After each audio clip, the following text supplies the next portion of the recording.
In today's episode, I paint a tunnel, build a hill, and create a rock face.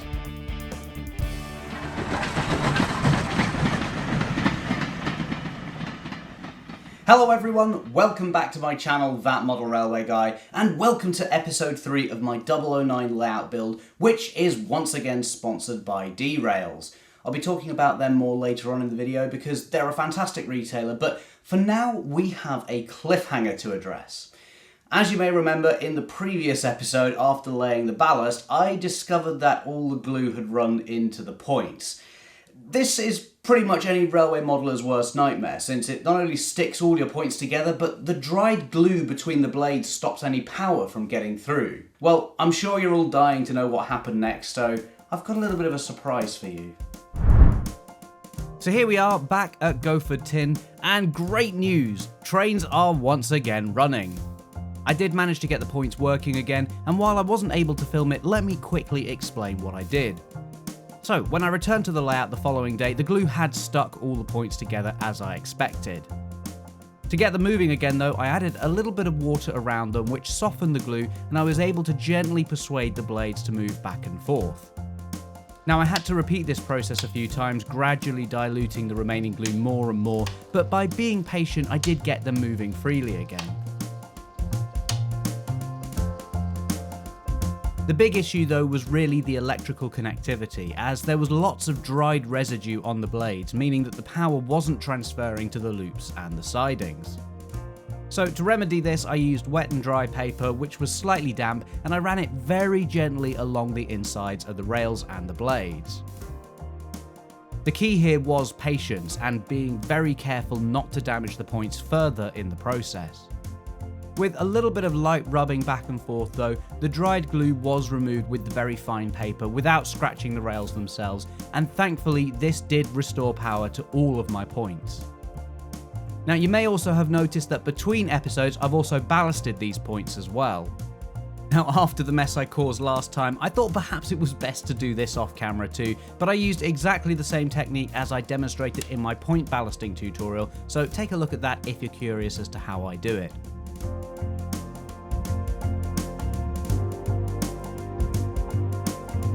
And so with the track fully ballasted and trains once again running without issue, it's time to move on to the next step. The layout is looking very flat, so today's episode will be all about adding a hill, including a rock face and a tunnel.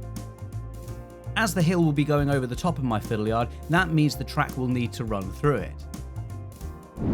I've got these two very nice portals for either end of the tunnel, and I think these will fit right in on a narrow gauge layout. They were really cheap too, and I provided a link to them in the description should you want to use them on your own layout.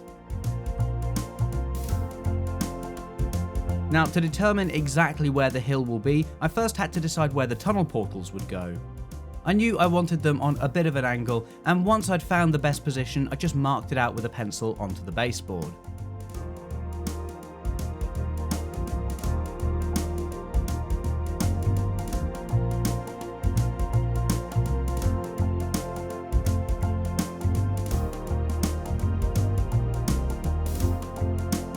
I then drew a very rough line along the length of the layout, which is where I want the landscape to start sloping upwards. And now that I have an idea for the shape of the hill, I can start to build the structure for it. To support the hill, I'm going to create formers made out of foam board. This isn't a technique I've tried before, but I'm curious to see how it goes, as it's something I would like to use on more layouts in the future. As you can see, I'm cutting out a square, and this matches the depth of the hill I marked out on the baseboard. Crucially though, it also matches the height of the suitcase that I'll be storing the layout in, as I still want to be able to close the lid. After that, I then cut out a very rough profile for the hill. And this doesn't have to be perfect, as there's going to be other materials layered on top of this too, so I just want the gradient to be in the right area. Now, as the track for the fiddle yard is going to run below these formers, I'm actually going to cut away a section so that the track can pass underneath. So I measured this out and then removed part of the foam board at the back.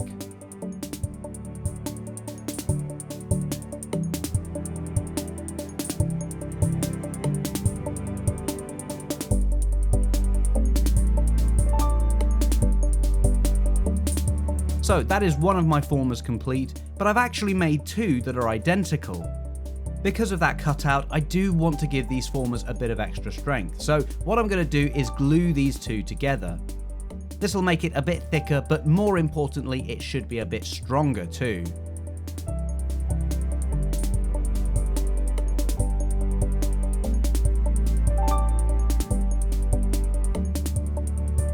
And now I'll just repeat this process to create several more formers until I have enough to support the hill.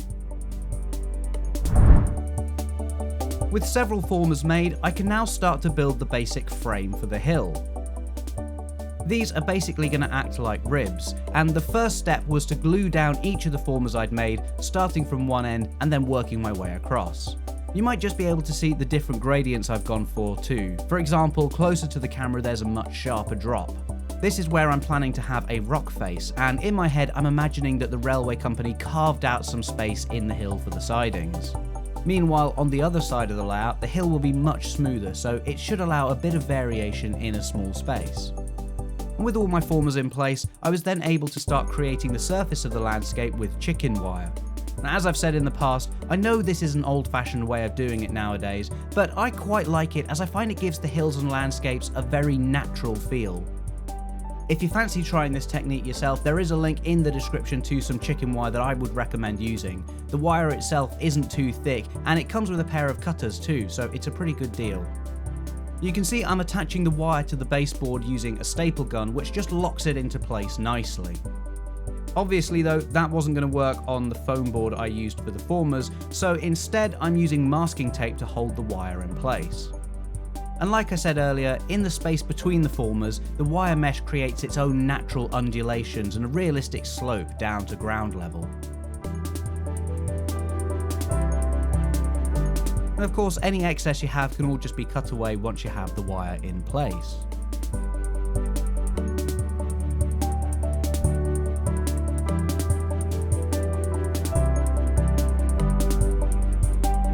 Similarly, to create the tunnel entrances, I just put the portal in its rough position and then cut out a hole for the track. And the nice thing about using chicken wire is that you can cut sections out like this without needing extra support, since it will hold its overall shape. And with the tunnel mouth back in place, we can start to get a bit of a feel for how this might look.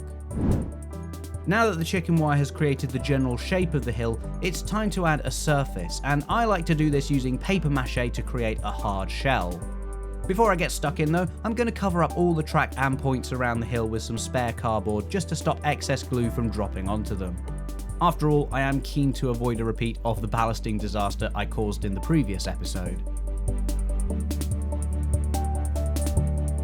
Adding paper mache over the wire mesh is a very simple job, but it can definitely be classed as messy modelling. I tear up strips of newspaper which are then soaked in glue and added to the hill.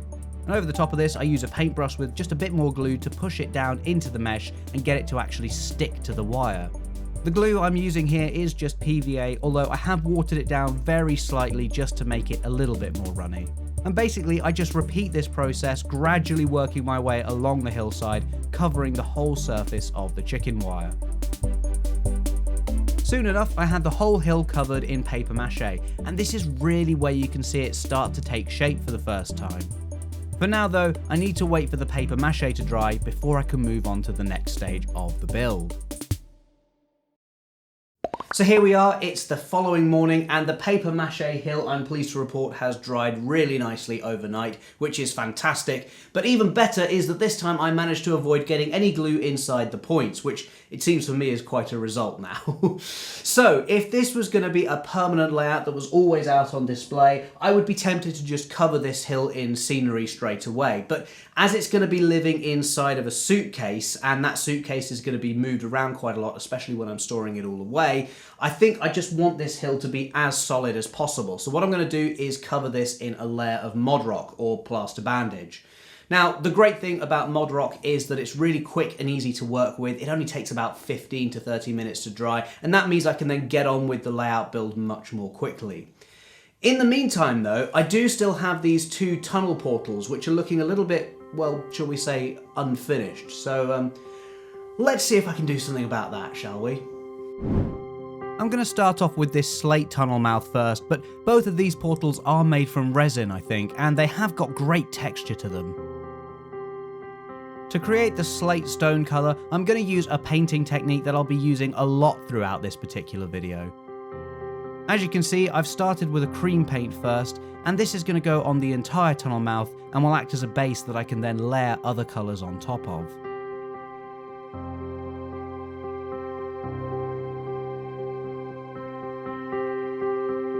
Since I'm using acrylics, the cream doesn't take too long to dry, so I can then put a light grey over the top of this.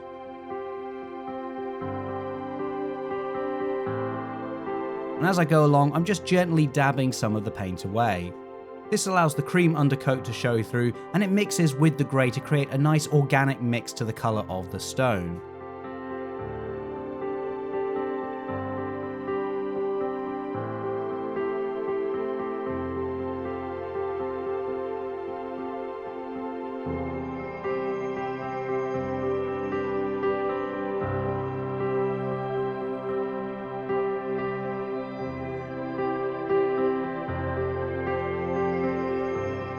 I'm now going to add a little bit of light blue in random areas, just like I did in the previous episode on the station platform. This gives the impression that slate has been used in the construction of the tunnel, and all I'm doing here is picking out the odd stone here and there. I'm mostly dry brushing this on so that these stones aren't fully blue, but just have a hint of it. And you can really see how the cream, the grey and the blue all work together to create a really nice blend of different colours, but now I want to tone all of this down. To do this, I'm just going to add a black wash over the top, which is literally just watered down black acrylic. Now this looks really dramatic when it first goes on, and you'd be forgiven for thinking that I've ruined all that good work I just did before. But as this dries, it will lighten up, and with it being a wash, it finds all the nooks and crannies to settle in to add a little bit of contrast and depth to the colour. So that's one tunnel portal down, one more to go. Although this tunnel is a different moulding, I'm going to paint it in exactly the same way. So once again, I started off by putting on the base coat of cream. Next on goes the grey paint, which again is dabbed away using a tissue.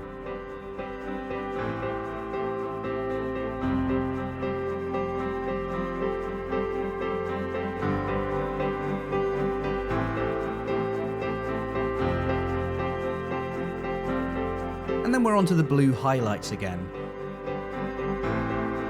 I'm still brushing this on, but since I don't have specific stones to pick out this time, I'm just adding it to small areas or crevices.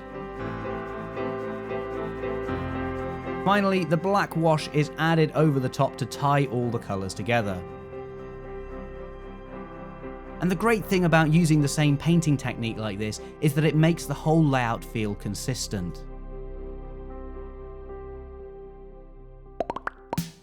Back on the layout, it's time to add the plaster bandage over the paper mache. Before I do that though, you can see that I've added some extra panels of foam board round the back of the fiddle yard. This just makes everything a bit neater back here, and it makes the top stronger too, while also still allowing access to the fiddle yard loop. Now to add the mod rock, I start off by cutting the bandage into strips. I make sure I have several of these cut in advance so I'm not constantly cutting them up while I'm trying to add it to the layout.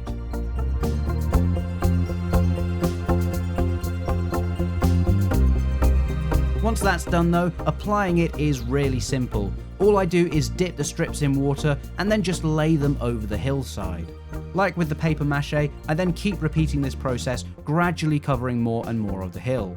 And this is going to give me a really nice solid surface to work on when I'm adding scenery to all this later on. The dry paper mache is a great surface for this to bond to, and another advantage is that the mod rock dries very quickly in only about 15 to 20 minutes. That means I can move on to the next step almost straight away, and that's going to be getting the tunnel mouths in place. After checking the positions one last time, I then just glued the portal to the baseboard using super glue.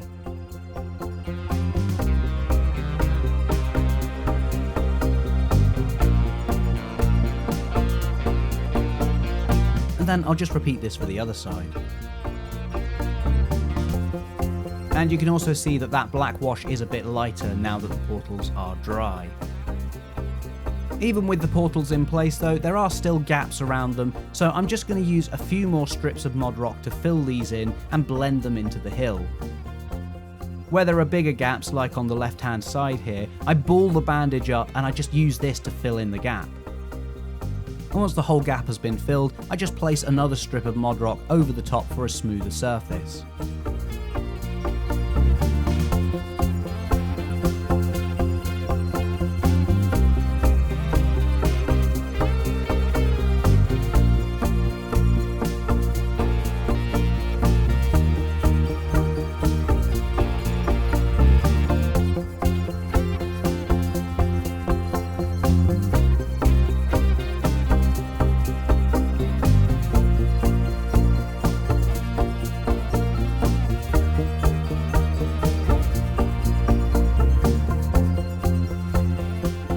There we go, now we have both of the tunnel mouths installed. Now, I mentioned earlier on that I would really like to have a rock face of some sort on this layout.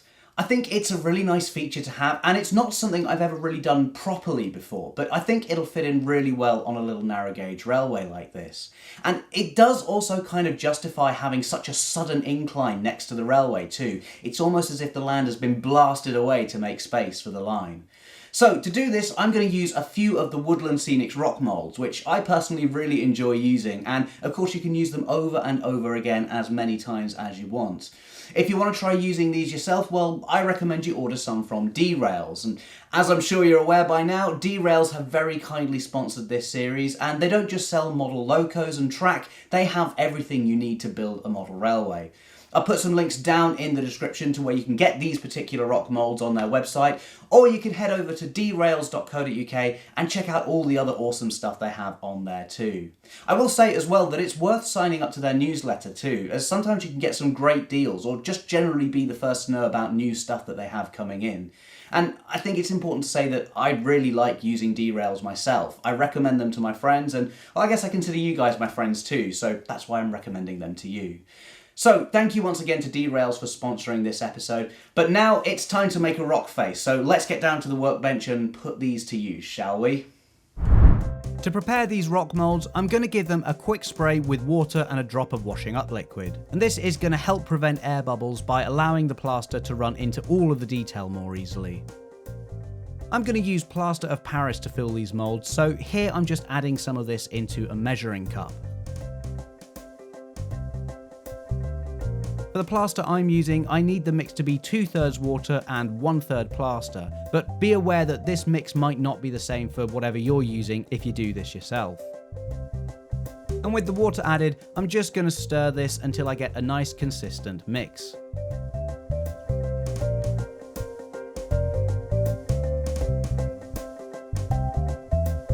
Now, before filling up the mold, I find it's a good idea to support it from underneath on either a towel or a cloth or something that you don't mind getting plaster on. In my experience, this stops the mold from tipping over to one side and causing the plaster to spill everywhere.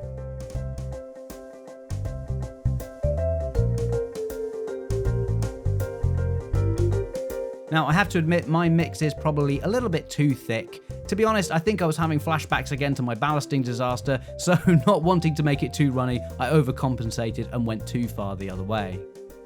That's not too much of a problem though, I just want to make sure I fill up each of the molds.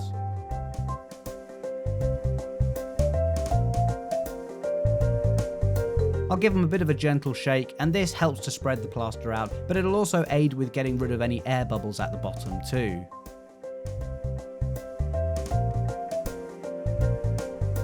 And with one mold filled up, I can then just repeat this for the other two.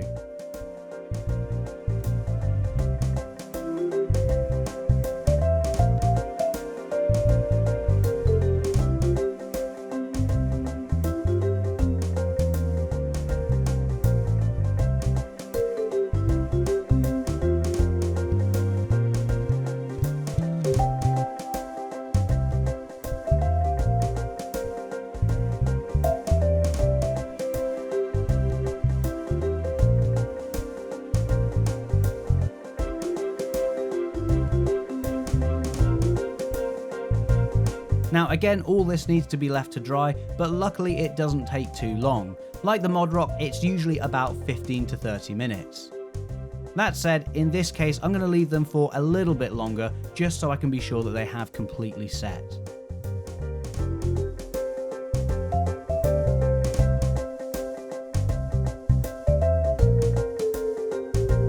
So the rocks are now all dry, and it's time to remove them from the molds and see what we've got.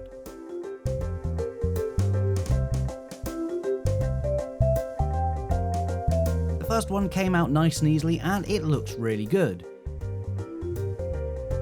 There is some flash around the edge, but as you can see, this is really easy to just break off.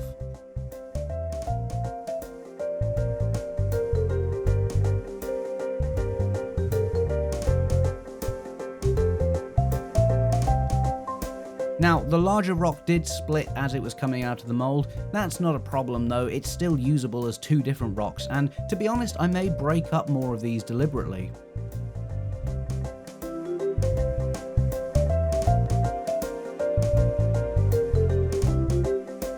So really, I'm now just working my way through removing all of the rocks from the molds and breaking off all the flash. Of course, if I didn't have a few different molds, I could always make more of the same mold and just reuse those rocks by breaking them up or turning them around a different way. You can see here though that I have a really nice collection of lots of different rocks. The detail is really nice on all of them, and this is going to allow me to create a great expansive rock face. Obviously though, the white colour is very realistic, so I'm now going to paint these using the same technique I used for the tunnel portals. You can see I already have the cream base coat on, and now I'm going to start adding the grey over the top. And like I said before, using the same technique means that these will look consistent across the entire layout.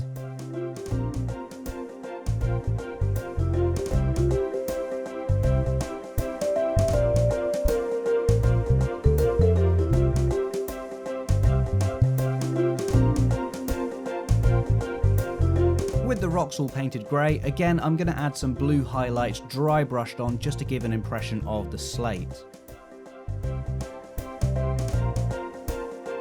And then finally I'm adding the black wash over everything to blend all the colours together. So fingers crossed these will all end up looking similar to the tunnel mouths, but once again we do now need to leave them to dry.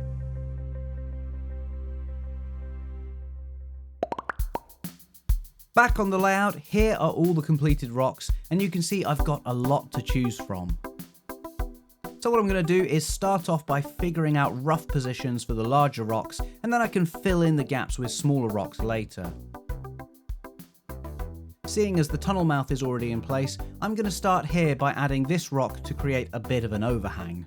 To attach these to the side of the hill, I'm just using cheap ready mix filler on the back of the rock, and then I can just push it into place. And just like I was hoping, the colour of the tunnel and the rock match up really well. And then I'll add another rock by the side of the tunnel just to keep building this area up. For the one really large rock I had, it was actually easier to add the filler directly to the hill and then put the rock in place.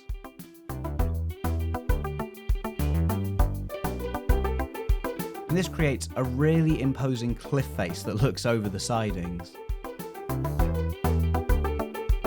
You can see I'm also just using a lollipop stick to get down the back and move the filler about so I can spread it into all of the gaps.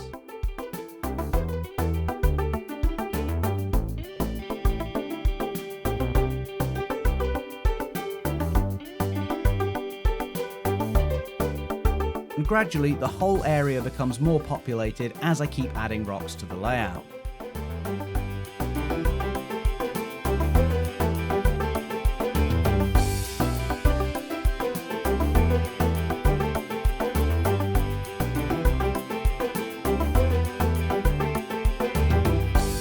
And like I said earlier, smaller rocks can then be used to fill in any gaps.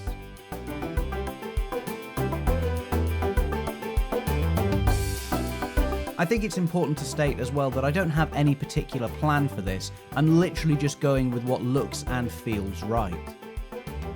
It's a bit like doing a puzzle in a way to find out what the best combinations are so it can all fit and lock together in a realistic way. And Like I mentioned before, you can reuse rock molds if you want to without it being too obvious. In fact, there are some that I've used a couple of times even in this small rock face, but I don't think you'd ever really be able to tell unless you're looking really closely. So, it's taken a lot of work to get to this stage, but that is now all of the rocks attached to the side of the hill. The final step to this process though is to add a coat of brown paint as a base layer for the scenery to go on top of. This is just to simulate a layer of dirt and mud, and I'm using a larger brush here to cover the plaster bandage. And to get this colour, I'm using a light brown acrylic paint with a drop of black mixed into, just to get a nice muddy dirt colour.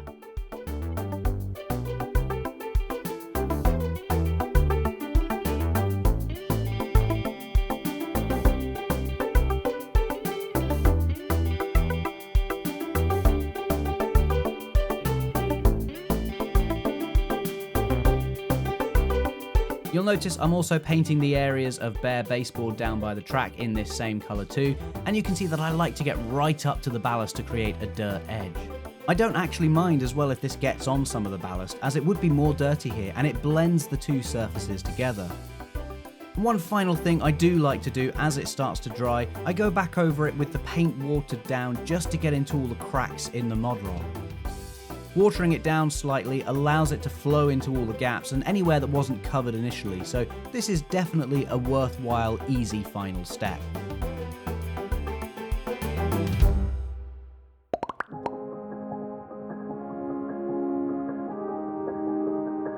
The brown paint is now dry, and even though it's a very simple step, it's made a world of difference.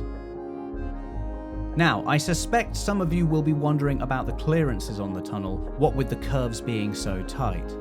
I've tested it with my largest loco, which again is the 3D printed tram, and as you can see, everything is fine, just about. The roof in particular is very close, but this is quite tall for a narrow gauge engine, so I don't think I'll end up with any locos larger than this.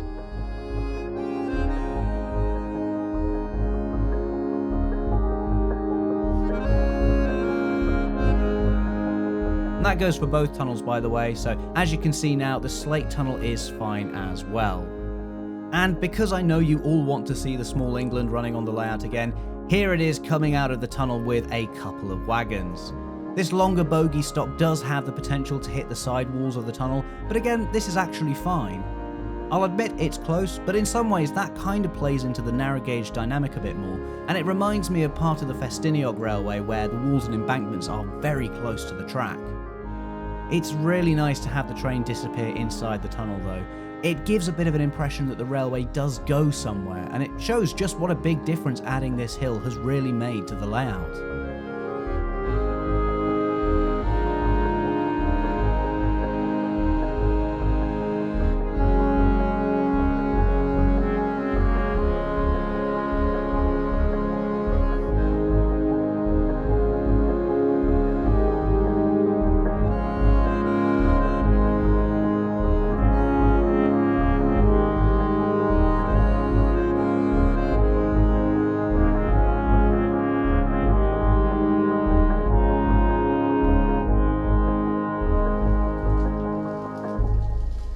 So I've made a lot of really great progress on the layout today, and I'm really happy with how the hill and the tunnel is starting to take shape.